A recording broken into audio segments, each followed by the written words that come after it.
বিখ্যাত তাফসীরের কিতাব, যে কিতাবটা লিখেছেন আল্লামা ফখরুদ্দীন রাজি রহমতুল্লাহ আলাইহি। আল্লামা ফখরুদ্দীন রাজি তার এই জগৎ বিখ্যাত তাফসীরে কাবীরের মধ্যে এই সূরাতুল ইখলাসের আলোচনা করতে গিয়ে উনি ৭-৮টা ফজিলত বর্ণনা করেছেন। সময়ের সংক্ষিপ্ততার কারণে সব ফজিলতগুলি আপনাদের সামনে বলতে পারছি না। ২-৩-৪টা ফজিলত বলবো, এরপর ইনশাআল্লাহ আলোচনা সামনের দিকে যাবে। শুরুতে বলতে চাই, যখন কোন একজন মুফাসসির কোন একটা আয়াত বা সূরাকে নিয়ে আলোচনা করতে যান, তাকে ৩টা জিনিস খেয়াল রাখতে হয়। জোরে বলেন তো কয়টা? এটা কথা বলেন কয়টা? কোন মুফাসসির যখন কোন আয়াতকে নিয়ে আলোচনা করতে যাবেন, ৩টা জিনিস খেয়াল রাখবেন। ১ নম্বর, যে সূরা বা আয়াত তেলাওয়াত করবে, ওই সূরা বা আয়াতের কোন ফজিলত আছে কিনা, শুরুতে সেই ফজিলতটা পাবলিকের কাছে বলে দেওয়া, শ্রোতাদের কাছে বলে দেওয়া। ২ নম্বর, ওই সূরা বা আয়াতের কোন শানে নুজুল আছে কিনা, যদি কোনো শানে নুজুল থাকে তাহলে সেই শানে নুজুলটা বলে দেওয়া।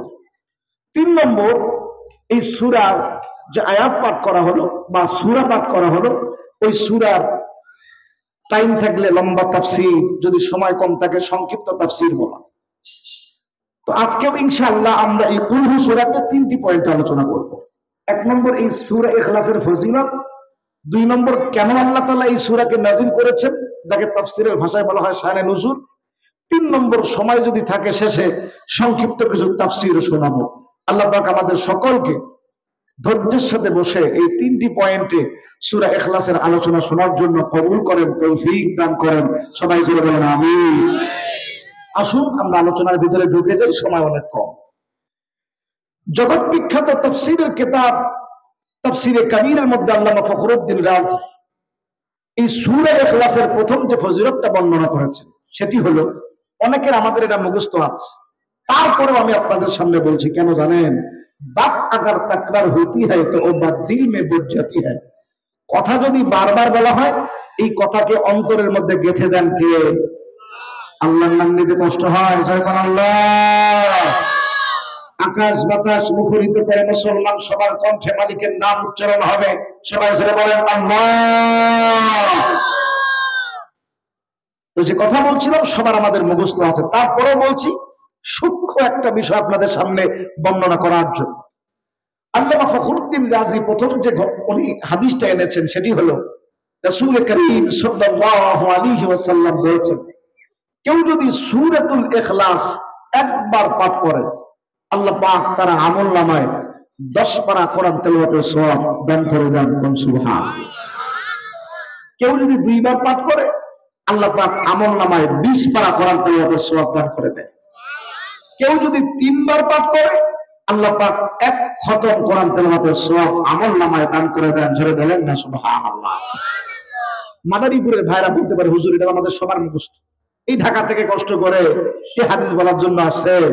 আমার ভাইরা, সূক্ষ্ম একটা বিষয় বলার জন্য এই মশহুর হাদিসটি আপনাদের সামনে বলছি। সেটি হলো, আমার মনে হয় আমার সামনে যারা আপনারা আছেন, সবাই আমরা কোরআনে কারীম রিডিং ফার্স্ট টু লাস্ট পড়তে পারি না সহি শুদ্ধ ভাবে।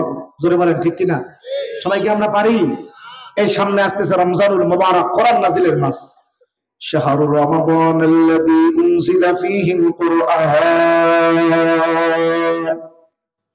হুদাল লিন্নাস ওয়া বায়িনাতিন মিনাল হুদা ওয়াল ফুরকান। এই সামনে রমজানুল মুবারক আসছে, কোরআন নাজিলের মাস। আমার ভাইরা, এই রমজানুল মুবারকে কোরআন নাজিল হয়েছে। এই কোরআনটা অত্যন্ত বরকতময় একটা কিতাব। আমরা যারা সামনে আছি সবাই কিন্তু এই কোরআনে কারীমকে আমরা রিডিং সহিষ্ণুভাবে পড়তে পারি না।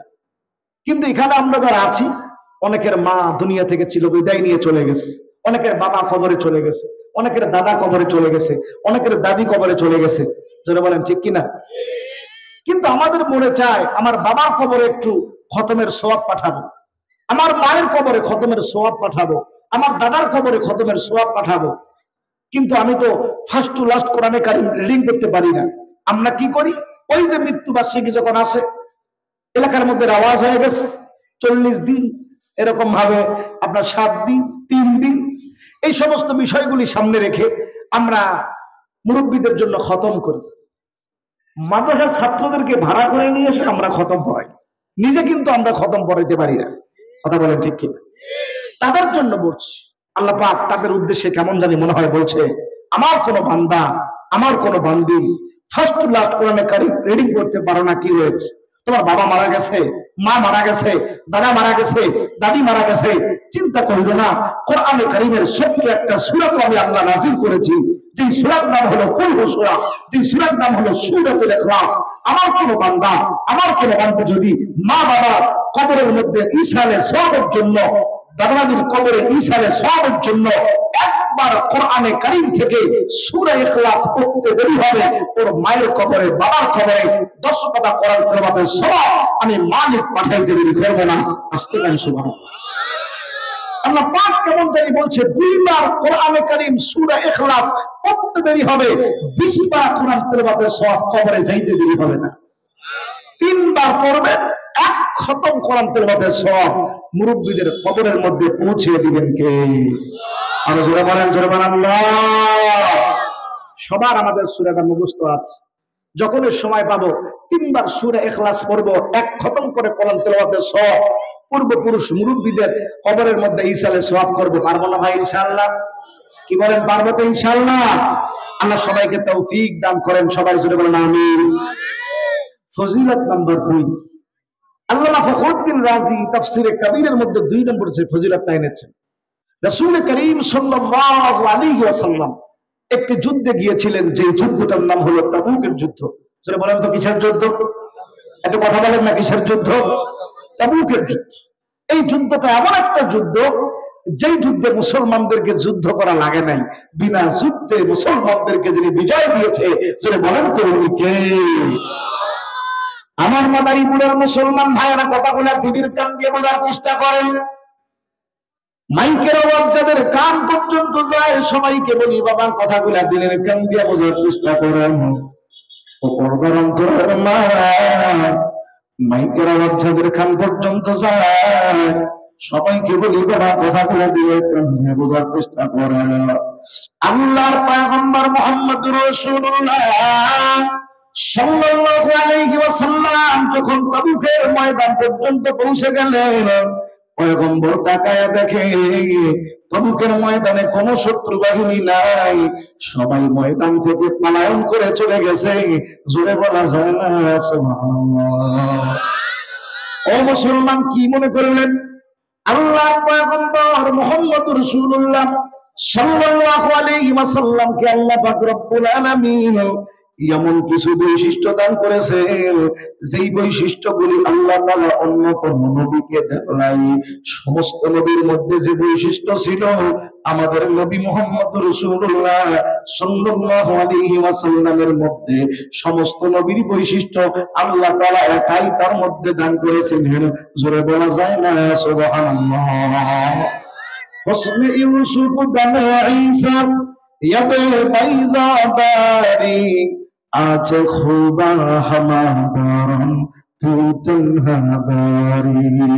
হুসনে ইউসুফ দানে ঈসা ইয়াদে বাইজাদারি আছে খুবা হামাদারম তু তনহাদারি। কবি বলছেন, ইউসুফ আলাইহিস সালামের যে বৈশিষ্ট্য ছিল, মূসা নবীর যে বৈশিষ্ট্য ছিল, ঈসা নবীর যে বৈশিষ্ট্য ছিল, সব বৈশিষ্ট্যগুলি আমাদের নবী বিশ্ব নবী মুহাম্মদ রাসূলুল্লাহ সাল্লাল্লাহু আলাইহি ওয়াসাল্লামের একার মধ্যে আল্লাহ সব নবীর বৈশিষ্ট্য দিয়েছিলেন। একটু জোরে বলেন না সুবহানাল্লাহ। ও মুসলমান, ইউসুফ নবীর বৈশিষ্ট্য ছিল, অনেক সুন্দর ছিলেন তিনি। বলে আমাদের নবীর বৈশিষ্ট্য হলো আমার পয়গম্বর ঈসা নবীর চাইতেও অনেক সুন্দর। এটা জোরে কোন না সুবহানাল্লাহ। এই কয়েকদিন আগে আমি দাওরা হাদিসের ক্লাসের মধ্যে শামাইলে তিরমিজি পড়াই। এই শামাইলে তিরমিজি পড়াতে গিয়ে মোতালা করছিলাম, শরার মধ্যে হাসিয়ার মধ্যে আমি দেখতেছিলাম যে আল্লামা ইমাম কুরতুবী রাহমাতুল্লাহ আলাইহি একটা কওল নকল করেছেন যে রাসূল করিম সাল্লাল্লাহু আলাইহি সাল্লামের সৌন্দর্য কেমন ছিল। শামাইলে তিরমিজিদের মধ্যে সবাই চেষ্টা করবেন এই কিতাবটা পড়ার জন্য। রাসূলের সব কিছু এই কিতাবের মধ্যে আনা হয়েছে।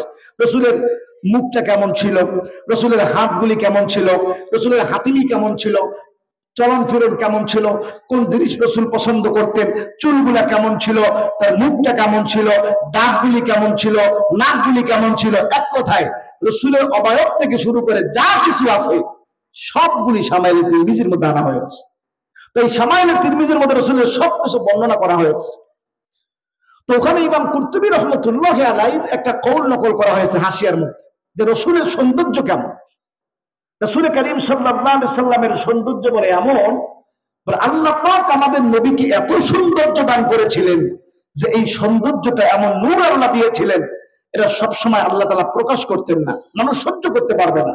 মাঝে মাঝে এই নূরটা আল্লাহ তাআলা প্রকাশ করতেন, কিন্তু সব সময় একটা আবরণ দিয়ে, একটা চাদর দিয়ে, একটা পর্দা দিয়ে রসুলের এই নূরকে আল্লাহ তাআলা ঢেকে রাখতেন। কন্যা সুবহানাল্লাহ।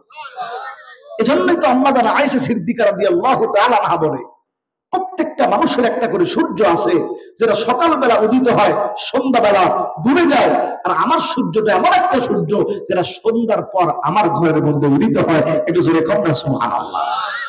আম্মা জান আয়েশা তো বলেছে, রসুলের চেহারার আলোতে সুই একটা কর্নারের মধ্যে পড়েছিল, আমি আয়েশা রসুলের চেহারার আলোতে স্পষ্ট ভাবে আমি দেখতে পেয়েছিলাম সুইটা এক কর্নারের মধ্যে পড়েছিল। একটু জোরে বলা যায় না সুবহানাল্লাহ। রসুলের সৌন্দর্য কেমন ছিল বলতে গেলে আমার লাইন চলে যাবে অন্যদিকে, ওইদিকে যাচ্ছে না। এতটুকু কথা হলো, সব নবীর মধ্যে আল্লাহ যা দিয়েছিলেন একাই আমাদের নবী মুহাম্মদ রাসূলুল্লাহকে আল্লাহ তাই দিয়েছিলেন। জোরে কন্যা সুবহানাল্লাহ। তো রসুলের যত বৈশিষ্ট্য ছিল, সেই বৈশিষ্ট্যগুলির মধ্যে আরেকটা বৈশিষ্ট্য হলো, রসুল যদি কোনো পথ দিয়ে যাইতেন, আর কোন শত্রু বাহিনী যদি থাকতো ওই পথে, কাফের, বেঈমান, নাস্তিক, মুরতাদ, ইহুদি, খ্রিস্টান, এরা যদি ওই পথে থাকতো, অটোমেটিক ওদের দিলের মধ্যে ভয় শুরু হয়ে যেত। সুবহানাল্লাহ। একটু জোরে বলো। এটা আমার রসুলের বৈশিষ্ট্য ছিল।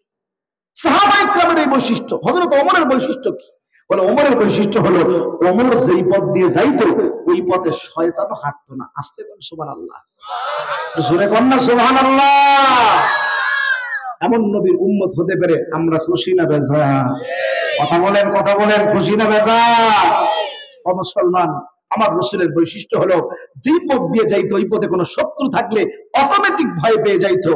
সাহাবায়ে কেরামদের অবস্থা এমন ছিল, হযরত ওমর ফারুকের জামানার মধ্যে এমন অবস্থা হয়েছিল, যেই দিকেই যাচ্ছিল মুসলমানদের জয় জয়কার অবস্থা। ওমর ফারুক যেই দিকে সেনাবাহিনী পাঠাচ্ছে সব জায়গার মধ্যে বিজয়, যেই দিকে সেনাবাহিনী পাঠাচ্ছে সব জায়গার মধ্যে মুসলমানদের বিজয়। বিজয় হতে হতে হতে হতে অর্ধেক পৃথিবী মুসলমানদের হাতে চলে আসছে। আসতে পান সুবহানাল্লাহ। অর্ধেক পৃথিবী মুসলমানদের হাতে চলে আসছে। ইহুদিদের টনক পড়ে গেল, খ্রিস্টানদের টনক পড়ে গেল। মুসলমানদের এই জয় জয়কার অবস্থা কেন? রোম বাদশা চিন্তা করে দেখলো, এটা তো থামাতে হবে। কোন কারণে এদের বিজয়ের অবস্থা আমাকে জানতে হবে। তারা বিভিন্ন রকমের পলিসি অবলম্বন করেছিল। ও মুসলমানেরা, হযরত ওমর ফারুকের জামানা, হযরত ওমর ফারুক যখন দেখলেন সব জায়গার মধ্যে মুসলমানদের জয় জয়কার অবস্থা, কাফেররা চিন্তা করলো আটকাতে হবে, দমাতে হবে। এই জন্য ওদের যতগুলি পাদ্রী ছিল সব পাদ্রী গুলাকে এক জায়গায় করে ওরা কিছু প্রশ্ন বানাইলো, মুসলমানদেরকে আটকানোর জন্য অনেক বড় চক্রান্ত করলো। তারা যত বড়ই চক্রান্ত করুক না কেন, সব চক্রান্তের জবাব যিনি দিবেন সে বলেন তো উনি কে? মালিকের নাম জোরে জোরে আল্লাহ। ওমাকারু ওমাকারাল্লাহ আল্লাহু খায়রুল মাকিরিন। সব চক্রান্তের জবাব দিবে আমার আল্লাহ। খ্রিস্টানরা চিন্তা করে দেখলো মুসলমানদেরকে আটকাতে হবে, মুসলমানদেরকে দমাতে হবে। এই জন্য হযরত ওমর ফারুক রাদিয়াল্লাহু তাআলা আনহুর কাছে তারা চলে আসলো। আসার পরে ডাক দিয়া বলে, ওমর, তোমার কাছে আমরা কয়েকটা প্রশ্ন জানতে চাই। এই প্রশ্নগুলোর জবাব যদি দিতে পারো তাহলে মদিনার মধ্যে কোনো হামলা হবে না, আর যদি প্রশ্নের জবাব না দিতে পারো মদিনার মধ্যে হামলা করে মদিনাকে তছনছ করে দিব। জোরে বলেন নাউজুবিল্লাহ। হযরত ওমর ফারুক এমন একজন সাহসী বীর পুরুষ ছিলেন। ও মুসলমান, শুধুমাত্র কেবলমাত্র যদি কল্লা দিয়ে একটু ইশারা করতেন, এই কাফেরদের কল্লার কোনো খোঁজ পাওয়া যেত না। কিন্তু হযরত ওমর সব সময় গরম মাথায় কাজ করেন না, সব সময় মাথা গরম করে কাজ করলে বিপদে পড়তে হয়। এই জন্য হযরত ওমর রাগ না করে, মাথা গরম না করে, ঠান্ডা মাথায় সামনের দিকে আগাইলেন। কন্যা সুবহানাল্লাহ। হযরত ওমর ডাক দিয়া বলে, ভাই তোমাদের কি এমন প্রশ্ন করতে চাও, করো, কোনো বাধা নাই। খ্রিস্টানরা বলে, ওমর আমাদের এক নম্বরের প্রশ্ন ভালো করে শুনো। ও মুসলমান, শুরুতে আপনাদেরকে বলে দিতে চাই, খ্রিস্টানরা কিন্তু এমন ভাবে আজীব আজীব প্রশ্নগুলি বানিয়েছে মুসলমানদেরকে আটকানোর জন্য। ওদের প্রশ্নগুলার ধারাই ছিল মুসলমানদেরকে আটকাবে, মুসলমানের শহর মদিনাকে তারা তছনছ করে দিয়ে দিবে। হযরত ওমর বলে, ভাই কি এমন প্রশ্ন করতে চাও, করো, কোনো বাধা নাই। বড় ওমর, আমাদের এক নম্বরের প্রশ্ন হলো, দুইজন ভাই একই সঙ্গে জন্মগ্রহণ করলো, ইন্তেকালও করলো, কিন্তু এক ভাইয়ের বয়স আর এক ভাই থেকে 100 বছর বেশি। ও মুসলমান, জোরে বলেন, কয়শো বছর বেশি? জোরে বলেন তো। জন্ম আর মৃত্যু যদি একসাথে হয়, এক ভাইয়ের বয়স আর এক ভাই থেকে কি 100 বছর বেশি হওয়া সম্ভব? কথা বলেন, সম্ভব? জন্ম আর মৃত্যু যদি একসাথে হয়, মনে করেন 60 বছর পরে ইন্তেকাল করলো, তো ইন্তেকাল তো একসাথে হয়ে গেছে, জন্ম সেম সময় হাম সময় হয়েছে, 100 বছর বেশি কেমন হয়? মানুষ তো 100 বছর বাঁচেই না। কথা বলেন, ঠিক কিনা? রাসূলের তো হাদিসে আছে, আমার উম্মতি বাইনা সিত্তিনা ওয়া সাবঈন। রাসূল বলেছে আমার উম্মতের হায়াত হলো 60-70 এর মাঝামাঝি। এই জন্য তো রাসূল ইন্তেকাল করেছেন 63 বছর বয়স। আম্মা জান আয়েশা ইন্তেকাল করেছেন 63 বছর বয়স। আমার ভাইরা, এজন্য অনেক সাহাবী 63 বছর বয়সে ইন্তেকাল করেছেন, 60-70 এর মাঝামাঝি। মানুষ তো 100 বছর বাঁচেই না। হযরত ওমর প্রথম প্রশ্ন শুনেই বুঝে ফেলেছে, প্রশ্ন তো খুব বেকায়দা, আসলে আমাদেরকে আটকাতে চায়, দমাতে চায়। কিন্তু হযরত ওমর বুঝতে দিলেন না, ডাক দিয়ে বলে, ভাইজান আরো কি প্রশ্ন আছে? বলে, আছে। বলে, কি প্রশ্ন আছে, করেন আপনি। বলে, ওমর আমাদের 2 নম্বরের প্রশ্ন হলো, এমন একটা জায়গার নাম বলো, এমন একটা দেশের নাম বলো, যেই দেশের সেই জায়গায় পৃথিবী শুরু লগ্ন থেকে এ পর্যন্ত শুধু একবার চাঁদের আলো পৌঁছেছে, কিয়ামত পর্যন্ত সেই জায়গায় আর চাঁদের আলো পৌঁছবে না। সেই দেশটা, জায়গাটা কোন জায়গা? হযরত ওমর কয়, আজীব ব্যাপার, প্রত্যেকটা দিন আকাশের মধ্যে চন্দ্র ওঠে, চন্দ্র ওঠে, চাঁদ উঠে, সমস্ত পৃথিবীর মধ্যে আলো দেয়, এটা আবার কোন জায়গা, কোন দেশ যে একবার শুধু চাঁদ আলো দিয়েছিল, কিয়ামত পর্যন্ত আলো দিবে না? হযরত ওমরের কাছে প্রশ্নের জবাব পর্যন্ত নাই। ওমর টেনশন করছে। আমরা যখন হাটহাজারী মাদ্রাসায় পড়ি, হাটহাজারী মাদ্রাসার মধ্যে সাপ্তাহিক একটা বয়ান হয়। হাটহাজারী মাদ্রাসায় সোমবারে বয়ান হয় মসজিদের মধ্যে। আমরা যে বছর হাটহাজারীতে পড়েছিলাম 2014-15, এই বছর আমাদের দাওরা হাদিসের ছাত্র সংখ্যা ছিল 2700 ছাত্র, 300 কম 3000 ছাত্র। অনেক ছাত্র সবাই মসজিদের মধ্যে বয়ান শুনত। তো আমরা বয়ান শুনতেছিলাম, ওই দিন আলোচনা করতেছিলেন আল্লামা আশরাফ আলী নিজামপুরী দামাত বারকাতুহুমুল আলিয়া। হুজুরের কাছ থেকে শোনা কথা আপনাদেরকে বলছি, নকল করছি। আল্লামা আশরাফ আলী নিজামপুরী হুজুর আলোচনা করতেছিলেন এই খ্রিস্টানদের এবং হযরতে ওমর ফারুকের এই মত বিনিময়টা। সমস্ত ছাত্ররা তাক লাগা শুনতেছিলাম, এদের সাহস কত! হযরত ওমরের মতো ব্যক্তিত্বকে তারা এভাবে প্রশ্ন করে। কিন্তু হযরত ওমর এতটা ঠান্ডা মাথার পরিচয় দিয়েছিলেন, গরম মানুষ, কিন্তু এতটা ঠান্ডা মাথার পরিচয় দিয়েছিলেন, আমরা ছাত্র শুধু তাক লাগায়া নিজামপুরী হুজুরের কথা শুনতেছিলাম। হুজুর বলতেছিলেন, খ্রিস্টানদের 2 নম্বরের প্রশ্ন ছিল, এমন একটা রাষ্ট্রের নাম বলো, জায়গার নাম বলো, যেই রাষ্ট্রের সেই জায়গায় পৃথিবী শুরু লগ্ন থেকে শুধু একবার চাঁদের আলো পৌঁছেছে, কিয়ামত পর্যন্ত আর সেখানে পৌঁছবেই না, গ্যারান্টি দিচ্ছি। হযরত ওমর কয়, এটা আবার কোন জায়গা? টেনশনে পড়ে গেছে, কিন্তু প্রশ্নের জবাব নাই, কিন্তু বুঝতে দিচ্ছেন না। হযরত ওমর ডাক দিয়ে বলে, ভাইজান আপনাদের আরো কোনো প্রশ্ন আছে নাকি, বলতে পারেন। খ্রিস্টানরা বলে, হযরত ওমর তোমার কাছে আমাদের 3 নম্বরের প্রশ্ন। জেলখানার মালিক জেলার বলেছে, আমার জেলখানায় তুমি থাকবা, আমার জেলখানায় তুমি খাবা, জেলখানায় থাকা যাবে, খাওয়া যাবে, সব কিছু চলবে, কিন্তু তোমার নিঃশ্বাস নেওয়া যাবে না। ও মুসলমান বলেন তো, জেলখানায় কি নিঃশ্বাস ছাড়া থাকা সম্ভব? জেলখানায় কেমনে নিঃশ্বাস ছাড়া থাকে? না থাকলে নিঃশ্বাস না দিতে বললে তো মারা যাবে, কথা কম ঠিক কিনা? হযরত ওমর বলে, হাই বেকায়দা প্রশ্ন, কি এমন প্রশ্ন করতেছে এরা? কিন্তু হযরত ওমর ফারুক রাদিয়াল্লাহু তাআলা আনহু তাদেরকে কোনো কিছু বুঝতে দিচ্ছেন না। ডাক দিয়া বলে, ভাই তোমাদের কি আরো কোনো প্রশ্ন আছে? বলে, ওমর আমাদের আরো একটা প্রশ্ন আছে। বলে, আমাদের 4 নম্বরের প্রশ্ন, এই যে আপনাদের পোস্ট অফিসের রাস্তা দিয়ে মানুষ যেভাবে চলাফেরা করে, বলে ওমর রাস্তা দিয়ে মানুষ যেরকম ভাবে চলাফেরা করে, বলে এরকম একটা কবর আছে যেই কবরটা মানুষের মতো হাঁটা চলাচল করে। শুধু কবর হাঁটা চলাচল করে না, কবরের ভিতরে যে লাশটা আছে ওই লাশটাও মানুষের মতো হাঁটা চলাচল করে। হযরত ওমর টেনশনের মধ্যে পড়ে গেলে, এটা আবার কি এমন কবর যেই কবর নাকি মানুষের মতো হাঁটা চলাচল করে? হযরত ওমর টেনশনের মধ্যে পড়ে গেলেন। হযরত ওমর ডাক দিয়া বলে, ভাই তোমরা এমন ভাবে চারটা প্রশ্ন করেছো, আমি তোমাদের কাছে একটু সময় চাই। খ্রিস্টানরা ডাক দিয়ে বলে, ওমর সময় যদি চাও দিব, কোনো বাধা নাই। ওরে ওমর, তারা মনে মনে মুস্কি মুস্কি হাসতেছে আর বলতেছে, ওমর এমন ভাবে প্যাঁচ দিয়ে তোমাকে প্রশ্ন করেছি, 6 মাসও যদি তোমাকে সময় দেই এই প্রশ্নের জবাব তুমি কোথাও খুঁজে পাবে না। ও মাদারীপুরের মুসলমানরা বলেন তো, আমার আল্লাহ রাব্বুল আলামিন যদি চায় খ্রিস্টানদের প্রশ্নের জবাব দেওয়ার ব্যবস্থা আমার আল্লাহ করতে পারে কি পারেন না? হযরত ওমর ফারুক রাদিয়াল্লাহু তাআলা আনহু জলিলুল কদর বড় বড় সাহাবায়ে কেরাম রাদিয়াল্লাহু তাআলা আনহুদেরকে একত্রিত করলেন। ডাক দিয়ে বলে, সাহাবায়ে কেরামের দল, আপনাদের মধ্যে কে আছে প্রশ্নের জবাব দেওয়ার জন্য দাঁড়ায় যান। ও সাহাবায়ে কেরামের দল, খ্রিস্টানরা আমার কাছে 4টা প্রশ্ন করেছে, এই 4 প্রশ্নের জবাব যদি না দেওয়া হয় মদিনার মধ্যে হামলা করে মদিনাকে নাকি তারা তছনছ করে দিয়ে দিবে। এই জন্য পয়গম্বরের শহরকে যদি হেফাজত করতে চায় তাহলে প্রশ্নের জবাব দেওয়ার জন্য তোমরা দাঁড়ায় যাও। ও মাদারীপুরের মুসলমানরা কথাগুলা টিভির কান দিয়ে বোঝার চেষ্টা করো।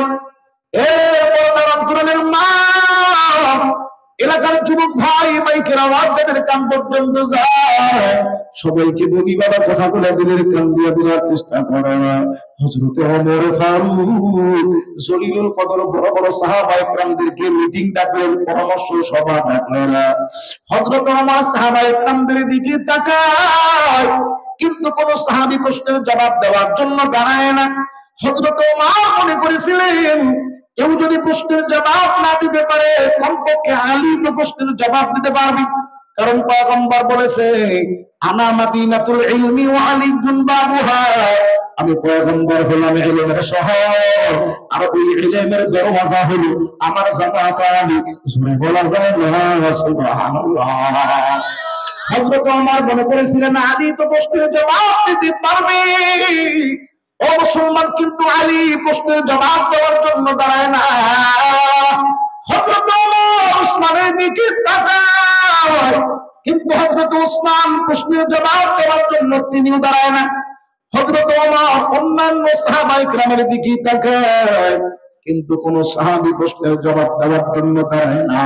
হযরত ওমর টেনশনের মধ্যে পড়ে গেলেন, কোন সাহাবী প্রশ্নের জবাব দিতে পারছে না, কিন্তু হযরত ওমরের কাছে তো প্রশ্নের জবাব নাই। এই জন্য হযরত ওমর এদিক ওদিক না তাকাইয়া যখন বুঝতে পারলেন কেউ প্রশ্নের জবাব দিতে পারবে না, এই জন্য হযরত ওমর ডাইরেক্ট মালিকের কাছে কল লাগায়া দিলেন। আস্তে করে সুবহানাল্লাহ, একটু জোরে কোন সুবহানাল্লাহ। হযরত ওমর 2 রাকাত সালাতুল হাজত নামাজ আল্লাহ রাব্বুল আলামিনের দরবারে ডাক দিয়ে বলে, আল্লাহ তুমি ভালো করেই জানো ও মালিক খ্রিস্টানরা পয়গম্বরের শহরকে হামলা করতে চায়। আল্লাহ তোমার পক্ষ থেকে এমন কোন বান্দাকে পাঠায় দাও যেই বান্দা খ্রিস্টানদের 4 প্রশ্নের জবাব যেন দিয়ে দেয়। ও মুসলমান ইমানদার, কথাগুলো দিলের কান দিয়ে বুঝো। এই পর্দার অন্তরের মা, মাইকের আওয়াজ যাদের কান পর্যন্ত যায়, সবাইকে বলি বাবা কথাগুলো দিলের কান দিয়ে বুঝুন। একটা আমল আপনাদেরকে শিখাই। ও মুসলমান, আমরা যখন মাহফিলে যাই, কত ভাই কত জিনিসের জন্যই না তারা ওয়াজ করতে বলে। কত ভাই বলে, হুজুর আমার মেয়ের বিবাহ হয় না, একটা আমল দেন। হুজুর ব্যবসা বাণিজ্যের মধ্যে বরকত হয় না, একটা আমল দেন। হুজুর সন্তান কথা শোনে না, একটা আমল দেন। কত মানুষ কত জিনিসের জন্য বিপদের মধ্যে পড়ে হুজুরদের কাছে যান। ও মাদারীপুরের মুসলমানের একটা আমল আপনাদেরকে শিখাই। আল্লাহর কোন বান্দা যদি বিপদের মধ্যে পড়ে যায়, 2 রাকাত সালাতুল হাজত নামাজ আল্লাহর কোন বান্দা যদি পড়ে, এরপরে মালিকের দরবারে সবার মতো চাইতে পারে, আল্লাহ বলে চাইতে দেরি হবে, আমি মালিক দিতে দেরি করব না। জোরে বলা যায় না সুবহানাল্লাহ। মুসলমান বলেন তো যে আল্লাহ ওমরের দোয়া কবুল করেছেন সেই আল্লাহ এখনো আছে না নাই? ও মুসলমান, হযরত ওমরকে আল্লাহ পাক যদি দিতে পারে, আমরাও যদি আল্লাহর কাছে চাই আল্লাহ আমাদেরকেও দিতে পারেন কি পারেন না? এই জন্য মুসলমান যদি বিপদের মধ্যে পড়ে যায়, 2 রাকাত সালাতুল হাজত নামাজ পড়ার পর আল্লাহর দরবারে কান্নাকাটি করে আল্লাহর কাছে দোয়া করবে না, আমার আল্লাহর এত দয়া এত মায়া, বান্দার কাছে চাইলে বান্দা নারাজ হয়, আল্লাহর কাছে চাইলে আল্লাহ খুশি হয়, আল্লাহর কাছে চাওয়ার মতো চাইতে পারলে মালিক খুশি হয়, বান্দাকে সেটা দিয়ে দেয়। সুবহানাল্লাহ। হযরত ওমর আল্লাহর কাছে দোয়া করলেন, আল্লাহ তোমার পক্ষ থেকে এমন কোন বান্দাকে পাঠায়া দাও যেই বান্দা খ্রিস্টানদের 4 প্রশ্নের জবাব যেন দিতে পারে। হযরত ওমরের দোয়া করা শেষ, ছোট্ট একটা বালক, বয়স 12 কিংবা 14 বছর বয়স, যার নাম হলো হযরত আব্দুল্লাহ বিন আব্বাস রাদিয়াল্লাহু তাআলা আনহুমা। আমার পয়গম্বরের চাচা আব্বাস, তার সন্তানের নাম হলো আব্দুল্লাহ। এই আব্দুল্লাহ বিন আব্বাস পয়গম্বরের আপন চাচাতো ভাই। ও মুসলমান, আব্দুল্লাহ বিন আব্বাসের অনেক পরিচয় আছে, সময় তো আমার কাছে নাই। সবচাইতে বড় পরিচয় যেটা, আব্দুল্লাহ বিন আব্বাস হলো রাইসুল মুফাসসিরিন, মুফাসসিরদের সরদার। কন্যা সুবহানাল্লাহ। হযরত আব্দুল্লাহ বিন আব্বাস ডাক দিয়া বলে, ওমর, আল্লাহ পাক রব্বুল আমিন কোরআনে কারীমের কোথায় কোন জায়গায় কি আছে সব আল্লাহ তাআলা আমার মেধার মধ্যে দিয়ে দিয়েছে। পয়গম্বর আমার জন্য দোয়া করেছে, এই জন্য আমার টেনশনের কোনো কারণ নাই, চিন্তার কোনো কারণ নাই। আমি শুধু তাকায়া দেখতেছিলাম বড় বড় সাহাবায়ে কেরামরা আপনারা এই জায়গার মধ্যে উপস্থিত আছেন, ছোট্ট মানুষ যদি কথা বলি বেয়াদবি হয়ে যাবে, এই জন্য এখনো পর্যন্ত আমি কোনো কথা বলি নাই। হযরত আব্দুল্লাহ ডাক দিয়া বলে, উমর,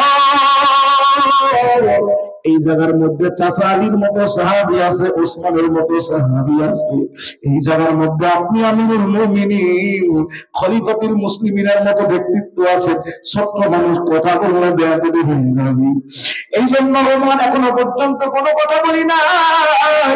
এইদিকে খ্রিস্টানরা আমার আলটিমেটাম দিয়েছে, প্রশ্নের জবাব না দিতে পারলে মদিনাকে ধ্বংস করা হয়ে যাবে। ওমর চিন্তার কোনো কারণ নাই, টেনশনের কোনো কারণ নাই। আমি সত্য বালক আব্দুল্লাহ বিন আব্বাস, খ্রিস্টানরা আপনাকে যে 4টা প্রশ্ন করেছে, এই 4টা প্রশ্নের জবাব অন্য কোনো কিতাব থেকে নয়, মহাগ্রন্থ আল কোরআন থেকে দিয়ে দিব। জোরে বলা যায় না সুবহানাল্লাহ। হযরত ওমর যখন আব্দুল্লাহর কাছ থেকে শুনছে, ছোট্ট মানুষ তো আব্দুল্লাহ বিন আব্বাস, 12-14 বছর বয়স, আব্দুল্লাহ তুমি কি পারবা? যেখানে আলীর মতো সাহাবীর মেধার মধ্যে প্রশ্নের উত্তর ঢুকছে না, ওসমানের মতো ব্যক্তিত্ব আছেন তার মেধার মধ্যে প্রশ্নের উত্তর ঢুকছে না, তুমি কি আসলে পারবা? হযরত আব্দুল্লাহ বলছে, ওমর আপনি হয়তো জানেন না, রাসূল তো আমার জন্য দোয়া করেছেন, আল্লাহুম্মা ফাক্কিহু ফিদ্দীন, আল্লাহ তুমি আব্দুল্লাহকে কোরআনের জ্ঞান দান করো, দ্বীনের ফাকাহাত দান করো। রাসূল আমার জন্য দোয়া করেছেন, কোরআনের কোথায় কি আছে সব আমার মেমোরিতে আছে। আসতে পারেন সুবহানাল্লাহ। আব্দুল্লাহ বিন আব্বাস রাদিয়াল্লাহু তাআলা আনহুমা খ্রিস্টানদের 4 প্রশ্নের জবাব ঐশী গ্রন্থ আল কোরআন থেকে দিয়ে দিলেন। আসতে পারেন সুবহানাল্লাহ। ও মুসলমান, এই কথাটা কি জন্য বলছিলাম? এই কথাটা এই জন্য বলছিলাম, কাফের বেঈমানরা তাদের দিলের মধ্যে মুসলমানদের ভয় অটোমেটিক থাকে। রাসূল করিম সাল্লাল্লাহু আলাইহি ওয়াসাল্লাম যদি কোনো পথ দিয়ে যাইতেন, কাফেররা অটোমেটিক ভয় পাইত। সাহাবায়ে কেরামদের অবস্থা এমন ছিল, ওমর ফারুকের অবস্থা এমন ছিল, ওমর ফারুক যদি কোনো পথ দিয়ে যাইতো শয়তান পর্যন্ত ভয় পেত। আসতে কোন সুবহানাল্লাহ। হযরত ওমর ফারুক আব্দুল্লাহ বিন আব্বাস 4 প্রশ্ন কোরআন থেকে কেমনে দিল আমি কি আপনাদেরকে বলবো? কষ্ট হচ্ছে আমার ভাইরা? এখন এদিক সেদিক যারা আমরা আছি, খুব দ্রুত আমরা আস্তে আস্তে প্যান্ডেলের নিচে এসে বসে যাই। আল্লাহ পাক সবাইকে তৌফিক দান করেন, সবাই জোরে বলেন আমিন। তো প্রশ্নের জবাব দেব, সমস্যা নেই। মূলত যে আলোচনা থেকে এদিকে এসেছিলাম সেটি হলো, রাসূল করিম সাল্লাল্লাহু আলাইহি ওয়াসাল্লাম যখন ওই তবুক প্রান্ত পর্যন্ত গেলেন, কাফেররা বুঝতে পারলো রাসূল আসতেছে, মুহাম্মদ আসতেছে, অটোমেটিক ওদের দিলে এমন ভয় ঢুকে গেল, ময়দানে একটাকেও পায় নাই, সবগুলো ময়দান থেকে পালায় গেছে। আসতে কম না সুবহানাল্লাহ, জোরে বলেন সুবহানাল্লাহ।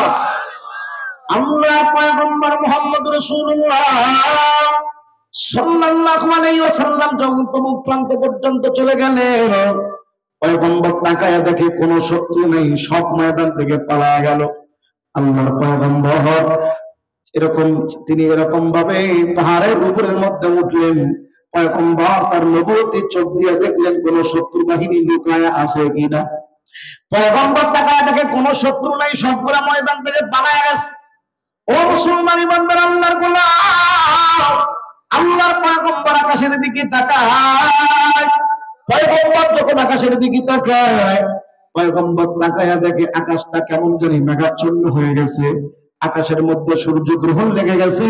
ও মুসলমান, আকাশের মধ্যে যখন সূর্য গ্রহণ লাগে, আকাশটা অন্ধকারাচ্ছন্ন হয়, দুনিয়াটা অন্ধকারাচ্ছন্ন হয়। আপনারা সূর্য গ্রহণ লাগা দেখেছেন কিনা জানি না, আমি আমার জীবনে একবার মাত্র সূর্য গ্রহণ লাগা দেখেছিলাম মনে হয়। সেটি হলো আকাশে সূর্য গ্রহণ লেগেছিল, দুনিয়াটা অন্ধকারাচ্ছন্ন হয়ে গিয়েছিল। পয়গম্বর তাকায় দেখে সূর্য গ্রহণ লেগে গেছে। এই জন্য পয়গম্বর দেরি না করিয়া 2 রাকাত সূর্য গ্রহণের নামাজের জন্য দাঁড়ায় গেলেন। ও মাদারীপুরের মুসলমান যুবক, আল্লাহর গোলাম, আল্লাহর পয়গম্বর যখন 2 রাকাত নামাজ পড়া শেষ করলেন, পয়গম্বর তাকায় দেখে এই তবুকের ময়দানে হযরত জিবরাইল আমিন আলাইহিস সালাম তবুকের ময়দানে উপস্থিত হয়ে গেছে। আস্তে করে রাসূল তো আজিব হয়ে গেল, ভাই জিবরাইল, তবুকের ময়দানে তুমি কি জন্য? আজকে কি তবুকের ময়দানে কোনো যুদ্ধ হবে? বলে হুজুর, যুদ্ধ কেমনে হবে? সবগুলা তো আপনার আসার খবর শুনে পালায়া চলে গেছে। আসতে পারেন না, সুবহানাল্লাহ। যুদ্ধ যদি না হয়, জিহাদ যদি না হয়, তুমি আসছো, তুমি কি একাই আসছো নাকি আরো ফেরেশতারা আসছে? বলে হুজুর, একাই আসবো কেন, আমার সাথে আরো 70,000 চলে আসছে। আর একটু আসতে পারো, সুবহানাল্লাহ। রাসূল আরো আজিব হয়ে গেল, জিহাদ হবে না, যুদ্ধ হবে না, 70,000 ফেরেশতা। ও ভাই জিবরাইল, এত ফেরেশতা কেন, কি জন্য আসলো? বলে হুজুর, আপনার একজন সাহাবী আছে, ওর নাম হলো মুআবিয়া ইবনে মুআবিয়া। ওই মুআবিয়ার মাগফিরাত কামনার জন্য আল্লাহ পাক খুশি হইয়া 70,000 ফেরেশতা পাঠিয়ে দিয়েছে। রাসূল তো আরো আজিব হয়ে গেল, আমার সাহাবী আবু বকর আছে, ওসমান আছে, আলী আছে, কত বড় বড় সাহাবা ইকরামরা আছে, মুআবিয়ার জন্য আল্লাহ 70,000 ফেরেশতা পাঠাইলো। ও ভাই জিবরাইল, আমার মুআবিয়া কি আমল করে যে আমলের কারণে আল্লাহ পাক এত দাম বাড়ায়া দিয়ে দিল? ও মুসলমান, ছোট ছোট আমল আছে, যে ছোট ছোট আমল যদি বান্দারা করে, আল্লাহ পাক এই ছোট ছোট আমলের দাম কিন্তু অনেক বাড়ায়া দেয়। আল্লাহ সুবহানাল্লাহ। যেরকম হযরত বেলালের কথা আপনারা শুনেছেন, হযরত বেলাল শুধুমাত্র কেবলমাত্র তাহিয়াতুল ওযুর নামাজ পড়েছিল, ওযু করেছিল, নামাজ পড়েছিল। রাসূল মেরাজের মধ্যে গিয়া জান্নাতে বেলালের জুতার পায়ের আওয়াজ শুনেছিল। জোরে বলুন সুবহানাল্লাহ। আমল কিন্তু ছোট, কিন্তু দাম অনেক আল্লাহ পাকের কাছে বেশি। সুবহানাল্লাহ জোরে বলেন। আল্লাহর পয়গম্বর মুহাম্মদ রাসূলুল্লাহ সাল্লাল্লাহু আলাইহি ওয়াসাল্লাম ডাক দিয়ে বলে, জিবরাইল, আমার সাহাবী মুআবিয়া কি এমন আমল করে যে আমলের কারণে আল্লাহ পাক মুআবিয়ার মাগফিরাতের জন্য 70,000 আল্লাহ পাক ফেরেশতা পাঠায়া দিয়ে দিল। হযরত জিবরাইল ডাক দিয়ে বলে, পয়গম্বর, আপনার সাহাবী মুআবিয়া কোরআনে কারিমের ছোট্ট একটা সূরা, যেই সূরার নাম হলো সূরাতুল ইখলাস, যেই সূরার নাম হলো কুল হু সূরা, আপনার সাহাবী মুআবিয়া এই কুল হু সূরা তেলাওয়াত করার কারণে আল্লাহ পাক তার দাম এত বাড়ায়া দিয়েছে। আল্লাহ পাক তার মাগফিরাতের জন্য খুশি হইয়া 70,000 ফেরেশতা পাঠিয়েছে। কন্যা সুবহানাল্লাহ। ও মাদারীপুরের যুবকেরা, পর্দার অন্তরের মা, ও বিদ্যাবাসীরা, আমরা যদি সূরাতুল ইখলাস যদি বেশি বেশি করে পড়ি, আল্লাহ পাক যদি মুআবিয়ার জন্য 70,000 ফেরেশতা পাঠাইতে পারে, আমরাও যদি তেলাওয়াত করি, আল্লাহ পাক আমাদের জন্য, জোরে বলেন তো, ফেরেশতা পাঠাইতে পারেন কি পারেন না? আমল করব তো ইনশাআল্লাহ। আল্লাহ সবাইকে তৌফিক দান করেন। সবাই জোরে বলেন আমিন। শুরুতে বলেছিলাম সূরা ইখলাসকে নিয়ে নতুন করে আলোচনা হবে। ফজিলত নম্বর 3 নম্বর ফজিলত আল্লামা ফখরুদ্দিন রাজি যেটা এনেছেন, এই ফজিলতটা সবাই মনোযোগ দিয়ে শুনবেন। এটা আমাদের জীবনের টার্গেট, এটা আমাদের জীবনের আশা, এটা আমাদের জীবনের আকাঙ্ক্ষা। বলে এটা যদি আমরা পেয়ে যাই, তার জীবন সাকসেস। আসতে কোন সুবহানাল্লাহ, জোরে বলেন সুবহানাল্লাহ। এজন্য যারা প্যান্ডেলে আছেন, প্যান্ডেলের বাইরে আছেন, মাইকের আওয়াজ যাদের কান পর্যন্ত যাচ্ছে, সবাই একটু দিলের কানটা লাগান। এখন যে হাদিসটি বলবো অত্যন্ত গুরুত্বপূর্ণ হাদিস, এটা আমাদের জীবনের টার্গেট, আশা আকাঙ্ক্ষা এটা আমাদের। বলে সেটা কি? রাসূল করিম সাল্লাল্লাহু আলাইহি ওয়াসাল্লামের অভ্যাস ছিল, উনি লক্ষ্য করতেন যে কোন সাহাবী কেমনে নামাজ পড়ে। রাসূলের অভ্যাস ছিল যে কোন সাহাবী কেমনে নামাজ পড়ে। যেরকম ভাবে এক হাদিসের মধ্যে এসেছে, এক সাহাবী নামাজ পড়লেন, রাসূলের কাছে যে সালাম দিলেন, আসসালামু আলাইকা ইয়া রাসূলুল্লাহ। হুজুর বললেন কুম ফাসাল্লি ফাইন্নাকা লাম তুসাল্লি, যাও নামাজ পড়ো, তুমি নামাজ পড়ো নাই। সাহাবী আজীব হয়ে গেল, নামাজ পড়েই তো সালাম দিলাম। রাসূল বলছে আমি নামাজ পড়ি নাই, আবার গেছে, আবার নামাজ পড়ছে, আবার সালাম দিয়েছে, রাসূল আবার একই কথা বলেছে। তিনবার পর্যন্ত হওয়ার পর সাহাবী বললেন হুজুর এর চাইতে ভালো নামাজ আমি পড়তে পারবো না, নামাজ কেমনে পড়তে হয় আপনি আমাকে শিখান। শেষ পর্যন্ত রাসূল রুকু কেমনে করতে হয়, সাজদা কেমনে করতে হয়, কেমনে দাঁড়াতে হয়, হাত কোথায় বাঁধতে হয়, হাত কোথায় উঠাইতে হয়, সব সাহাবীকে শিখার পর বললেন সাহাবী নামাজ পড়ো সেভাবে, সল্লু কামা রাআইতুমুনি উসাল্লি, নামাজ পড়ো সেভাবে যেভাবে আমি রাসূলকে তোমরা দেখো। আল্লাহ সুবহানাল্লাহ। এজন্য আপনাদের এলাকার ইমাম সাহেব হুজুর যদি কখন আপনাদেরকে ডাক দেন, ডাক দিয়ে বলে বাবা দাঁড়ানোটা হয়নি আপনার, হাত বাঁধাটা আপনার হয় নাই, সেজদাটা আপনার হয় নাই, রুকুটা আপনার হয় নাই, আপনাদেরকে ডেকে যদি ঠিক করে দেয় রাগারাগি করা যাবে? মন খারাপ করা যাবে? এটা আমার রাসূলের সুন্নাত। কন্যা সুবহানাল্লাহ।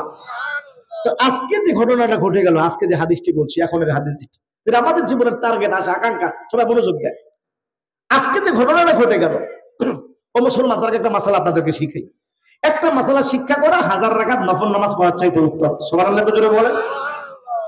যেই সমস্ত নামাজের মধ্যে কেরাত জোরে পড়তে হয়, জোরে বলেন তো, জোহরের নামাজের কেরাত জোরে না আসতে, আসরের নামাজের কেরাত জোরে না আসতে, মাগরিবের নামাজের কেরাত জোরে না আসতে, ঈশার নামাজের কেরাত জোরে না আসতে, ফজরের নামাজের কেরাত জোরে না আসতে। বোঝা গেল সবাই নামাজ পড়ে, মাশাআল্লাহ। এখন কথা হলো, যেই সমস্ত নামাজের মধ্যে কেরাত জোরে পড়তে হয়, যেরকম ফজরের নামাজ, আপনি মসজিদের মধ্যে গেলেন, জামাত শেষ হয়ে গিয়েছে, এখন আপনি একাকী নামাজ পড়বেন। এখন যে আপনি একাকী নামাজ পড়বেন, আপনি জোরে পড়বেন না আস্তে পড়বেন? অনেকে বলবে যে আস্তে পড়বেন, বলে যে না, শরীয়ত এই ক্ষেত্রে আপনাদেরকে দুইটা সুরত দিয়েছে। নামাজ যেহেতু জোরে পড়ার নামাজ, কেরাত পড়া নামাজ, সেই দিকে লক্ষ্য রেখে আপনি কেরাত জোরে পড়তে পারেন, সমস্যা নাই। আবার যদি জামাত হচ্ছে না, আপনি একাকী পড়তেছেন, সেই হিসেবে আপনি আস্তেও পড়তে পারেন, অর্থাৎ আস্তেও পড়া যায়, জোরেও পড়া যায়। সুবহানাল্লাহ জোরে বলেন।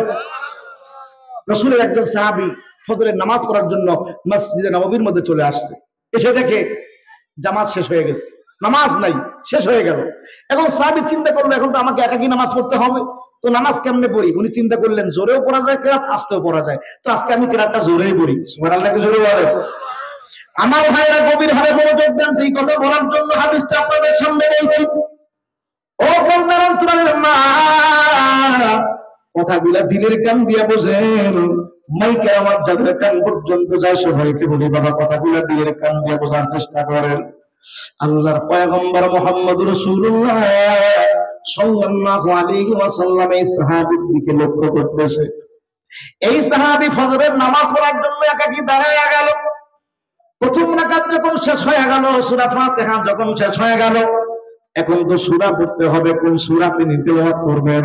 সাহাবী চিন্তা করলো আমি কুল হু সূরাটাই তেলাওয়াত করব। আমার সঙ্গে সঙ্গে সবাই পড়েন তো, কুল হুয়াল্লাহু আহাদ আল্লাহুস সামাদ লাম ইয়ালিদ ওয়া লাম ইউলাদ ওয়া লাম ইয়াকুল লাহু কুফুয়ান আহাদ। যারা যারা পড়েছেন সবার আমলনামায় 10 পারা করে কোরআন তেলাওয়াতের সব জমা হয়ে গেছে। আর একটু আস্তে কোন সুবহানাল্লাহ। যারা যারা সুবহানাল্লাহ বলেছেন সবার জন্য জান্নাতে একটা করে গাছের চারা রোপণ হয়ে গেছে।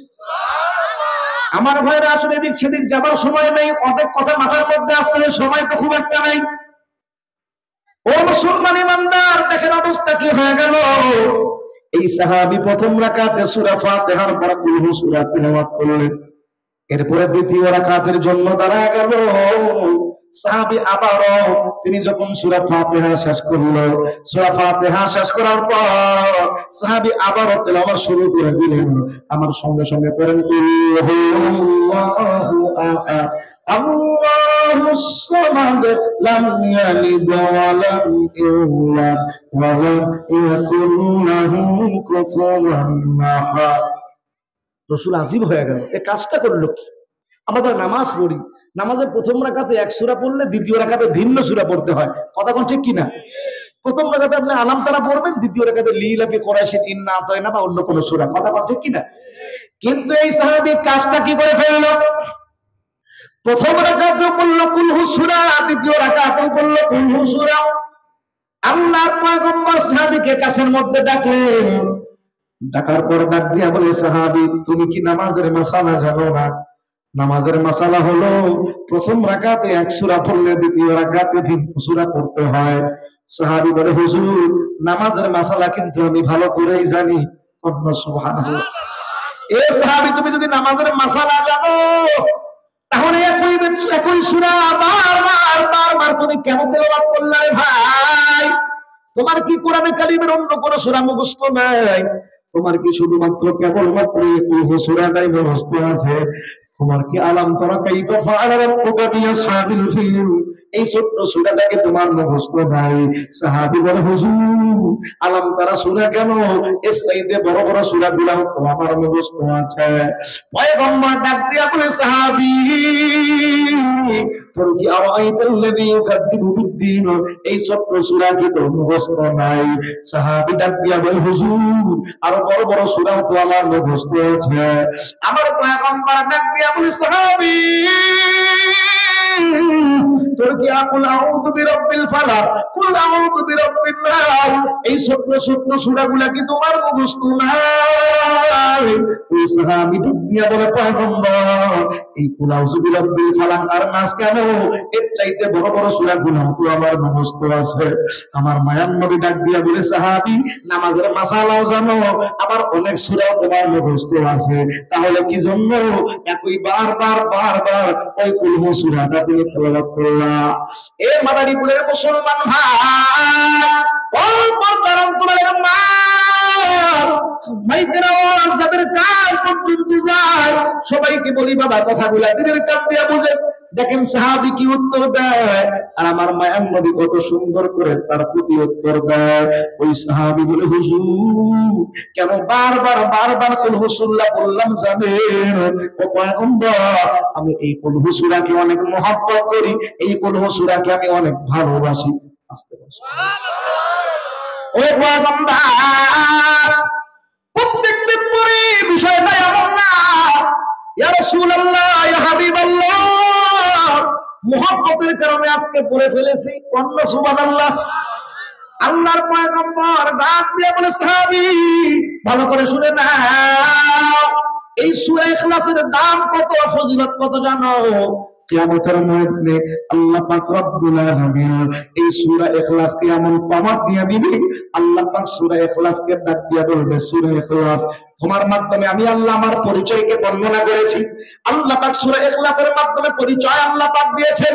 আল্লাহ পাক কিয়ামতের ময়দানে সূরা ইখলাসকে বলবে, সূরাতুল ইখলাস তোমার মাধ্যমে আমি আল্লাহ আমার পরিচয় দিয়েছি, এই জন্য যে আমার বান্দা বান্দীগুলা তোমাকে বেশি মহব্বত করবে, তোমাকে বেশি ভালোবাসবে। এই কিয়ামতের ময়দানে সুপারিশের পাওয়ার দিবা, তোমার পাঠকের হাতটা ধরে আমার আল্লাহর জান্নাতে পৌঁছায় দিবা।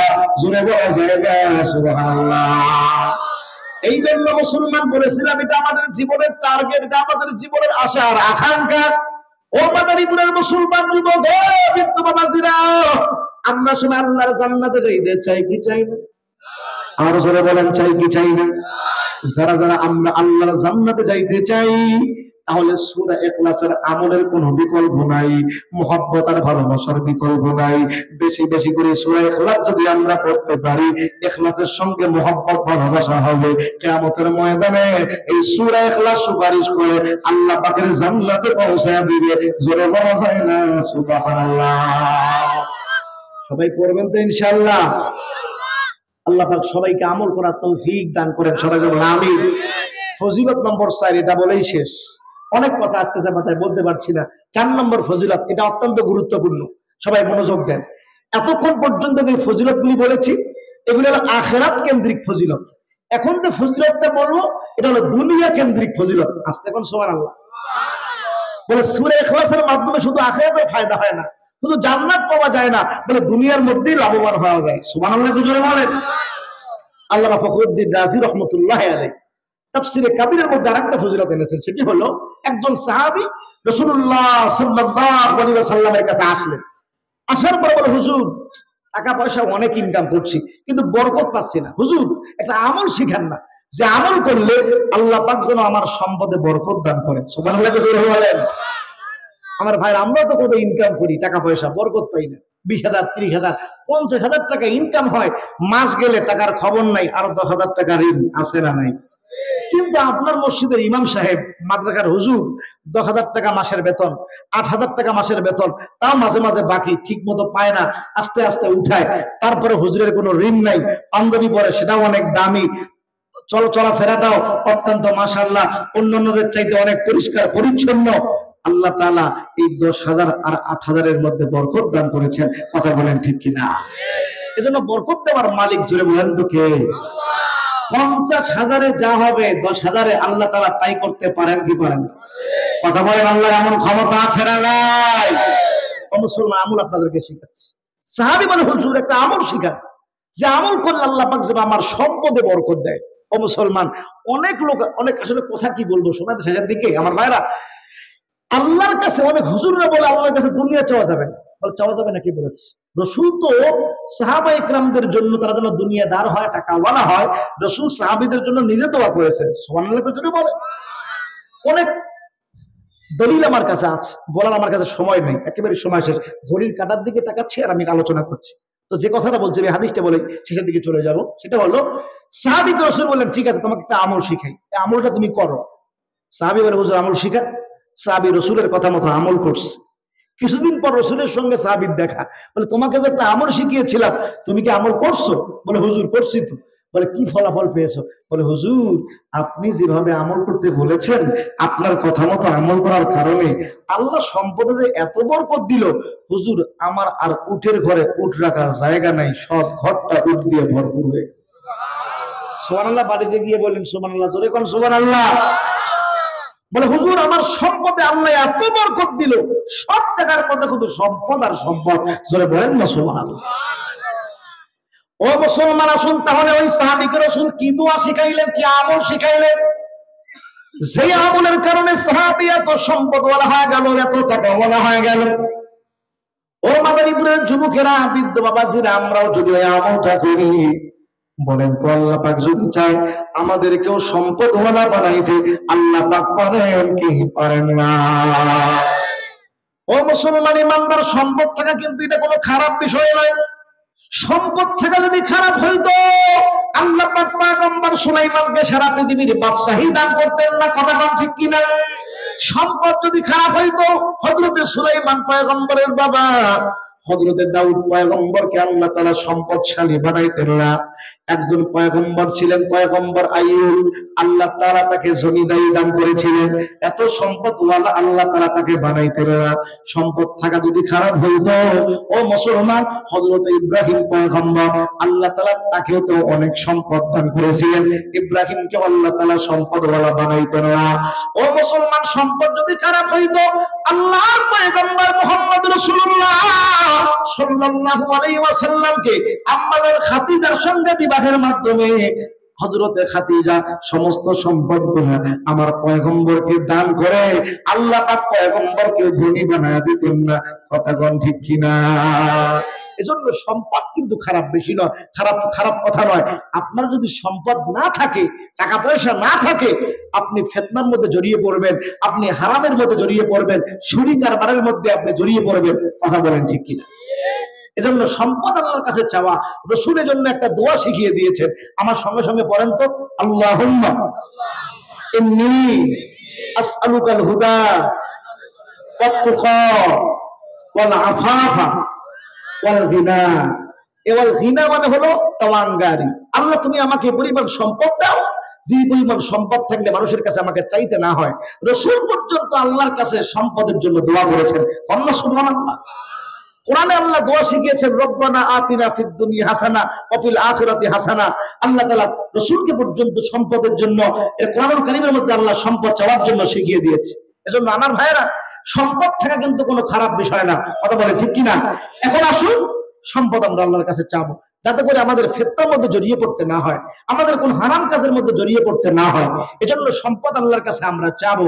এখন কথা হলো আমল আমরা তো অনেকে সুদি কারবারের মধ্যে লিপ্ত হয়ে যাই, আমরা অনেকে ঘুষ খাই, আমরা অনেকে এরকম ভাবে মানুষের সম্পদ আত্মসাৎ করি, অন্যায় ভাবে মানুষের জবর করে মানুষের জমি দখল করি।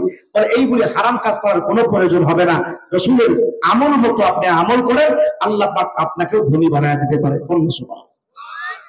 এখন মুসলমান আসুন, কি আমলের কথা রাসূলুল্লাহ সাল্লাল্লাহু আলাইহি সাল্লাম সাহাবীকে শিখাইছিলেন।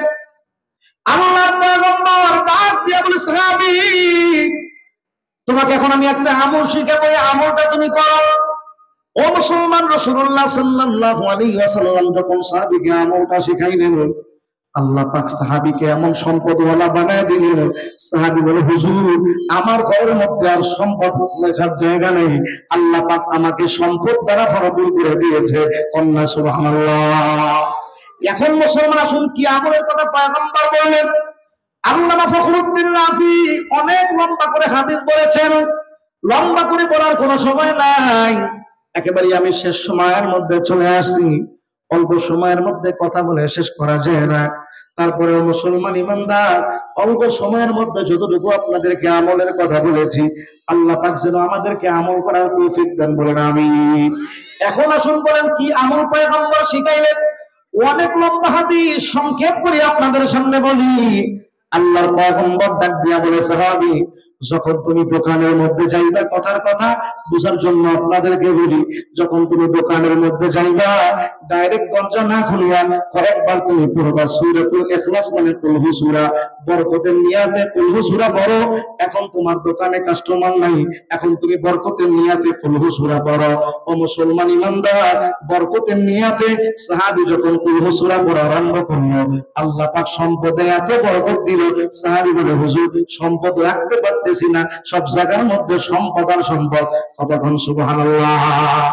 এই জন্য মুসলমান, ওই সাহাবীকে আল্লাহ পাক যদি সম্পদওয়ালা যদি বানাইতে পারে, এই সূরা ইখলাসের আমল করার কারণে, আমরা যদি এই সূরা ইখলাসের আমল করি, ও মুসলমান, আল্লাহ তাআলা আমাদেরকে সম্পদওয়ালা বানাইতে পারেন কি পারেন না?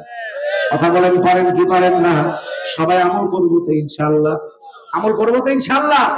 এ পর্যন্ত আপনাদেরকে 4টা হাদিস বলেছি। 4টা হাদিস আপনাদেরকে স্মরণ করায় দেওয়ার জন্য আবার বলছি। রাসূল করিম সাল্লাল্লাহু আলাইহি ওয়াসাল্লাম বলেছেন, কেউ যদি একবার সূরা ইখলাস পড়ে, আমলনামায় 10 পারা, 2বার পাঠ করলে 20 পারা, 3বার পাঠ করলে 1 খতম কোরআন তিলাওয়াতের সওয়াব দান করে। জোরে বলুন সুবহানাল্লাহ। 2 নম্বর হাদিস বলেছে ওই সাহাবীর কথা, হযরত মুআবিয়া ইবনে মুআবিয়া রাদিয়াল্লাহু তাআলা আনহু, যার জন্য আল্লাহ পাক 70,000 ফেরেশতা পাঠিয়ে দিয়েছেন। বলে কেন পাঠাইলো? বলে হযরত মুআবিয়া ইবনে মুআবিয়া সূরা ইখলাস বেশি করে আমল করার কারণে আল্লাহ তাআলা তার জন্য 70,000 ফেরেশতা পাঠিয়েছে। জোরে কন্না সুবহানাল্লাহ। ফজিলত নম্বর 3 বলেছিলাম ওই সাহাবীর কথা, যেই সাহাবী নামাজের প্রথম রাকাতে কুল হু সূরা পড়লেন, দ্বিতীয় রাকাতে কুল হু সূরা পড়লেন।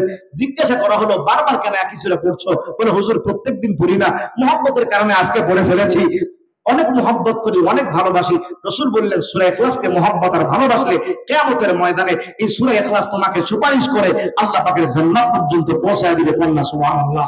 4 নম্বর ফজিলত বলেছিলাম ওই সাহাবীর কথা, যেই সাহাবী বলেছে, হুজুর এত আমি এরকম ভাবে ইনকাম করি, বরকত পাচ্ছি না। রাসূল বলে, বরকতের নিয়তে সূরা ইখলাস পড়ো, আল্লাহ পাক সম্পদের মধ্যে বরকত দিবে। সাহাবী বলে, হুজুর আপনার কথা মতো যখন আমি বরকতের নিয়তে সূরা ইখলাস পড়া শুরু করলাম, যখনই সময় পেয়েছি বলেছি আল্লাহর কাছে যে, আল্লাহ তোমার রাসূলের জবান থেকে শুনেছি সূরা ইখলাস বরকতের নিয়তে পড়লে নাকি সম্পদে বরকত পাওয়া যায়। হুজুর আপনার কথা মতো বরকতের নিয়তে সূরা ইখলাস পড়েছি, আল্লাহ পাক এত দিয়েছে। হাদিসের ইবারত হলো, হুজুর আমার সম্পদ উপচে পড়ছে, তারপরও সম্পদ কমছে না। আমি একাই খাই না, প্রতিবেশী যারা আছে এদেরকেও দেই, তারাও খায়, তারপরও সম্পদ কমে না, দিন যায় সম্পদ বাড়ে, শুধু সূরা ইখলাসের আমলের কারণে। কন্না সুবহানাল্লাহ। আমল করবো তো ইনশাআল্লাহ। সূরা ইখলাসের শানে নুজুল আছে, তাফসীর আছে, আমার ভাই বলার কোনো সময় নাই। হযরত ওমর ফারুকের 4 প্রশ্ন ছিল, ওগুলি বলার সময় নেই, বক্তা চলে আসছে। আসলে অনেক লং টাইমের আলোচনা, অল্প সময়ের মধ্যে শেষ করা যায় না। আমার ভাই যেহেতু চলে আসছে, এজন্য আর আমি সামনের দিকে আগাচ্ছি না। ইউটিউবের ভিতরে আমার আলোচনা আছে, খ্রিস্টানদের 4 প্রশ্ন এবং তার জবাব। ইউটিউবে অনেক আলোচনা আছে, সময় থাকলে বলতে পারতাম, যদি সময় নাই এজন্য বলতে পারছি না, ক্ষমা চেয়ে নিচ্ছি। ইনশাল্লাহ আবারও কোনোদিন ইনশাল্লাহ যদি দেখা হয়, আল্লাহ পাক যদি আবারও কখনো আশপাশে আনেন, ইনশাল্লাহ বলবো আল্লাহ চাইলে। আজকে যতটুকু আলোচনা হলো, আল্লাহ পাক আমাদের সকলকে আমল করার জন্য তৌফিক দান করেন। সবাই জোরে বলেন আমিন। ওয়া আখির দাওয়ানা আলহামদুলিল্লাহি রাব্বিল আলামিন। আসসালামু আলাইকুম ওয়া রাহমাতুল্লাহি ওয়া বারাকাতুহু।